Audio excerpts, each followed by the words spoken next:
দীর্ঘ ২৫ বছর পূর্বে প্রতিষ্ঠিত হয় বরিশাল মেট্রোপলিটন পুলিশ।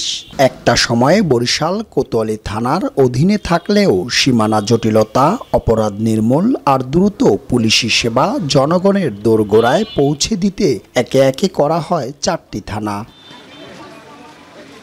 বর্তমানে সরকারি ৫৮টি এবং অনুদান সহ ৮০টি গাড়ি কোনোভাবে চলছে ৪টি থানা এলাকায়। এর মধ্যে একটি এপিসি জলকামান, একটি রেকার, একটি বাস, একটি ট্রাক, ২৭টি ডাবল কেবিন, জিপ, পিকআপ, ১৭টি অপারেশন গাড়ি সহ ৭৭টি সরকারি মোটরসাইকেল রয়েছে। অতি দ্রুতভাবেই কিছু পরিবহন নতুন করে সংযোজন করাও প্রয়োজন। পুলিশের এই পরিবহনগুলো, পিকআপগুলো আরো বাড়িয়ে দেওয়া উচিত। আগামী নির্বাচনের আগে বেশ কিছু পরিবহনের চাহিদা পাঠানো হয় পুলিশ হেডকোয়ার্টারে।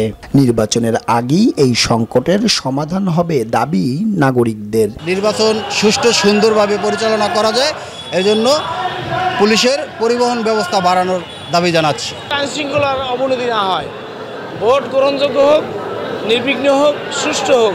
নির্বাচনকে সামনে রেখে সকল পরিবহন সচল রাখার কথা বলেন ডিসি ট্রাফিক।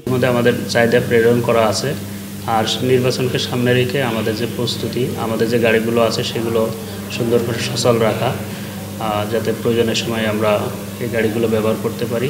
পরিবহন স্বল্পতার কথা স্বীকার করেন বিএমপি পুলিশ কমিশনার। আমাদের গাড়ি ঘোড়ারও প্রসেস চলছে কেনার জন্য নির্বাচন উপলক্ষে, যেমন কিছু মোটরসাইকেলও আসছে এর মধ্যে, বা গাড়ি হয়তো আসবে।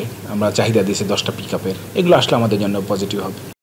ট্রাফিক ব্যবস্থা টহল জোরদার, অপরাধ নির্মূল ও আধুনিক পুলিশিং ব্যবস্থায় বিকল্প নেই সচল পরিবহনের।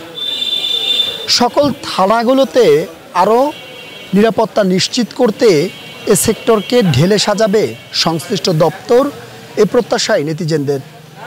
পারভেজ রাসেল, মাই টিভি, বরিশাল।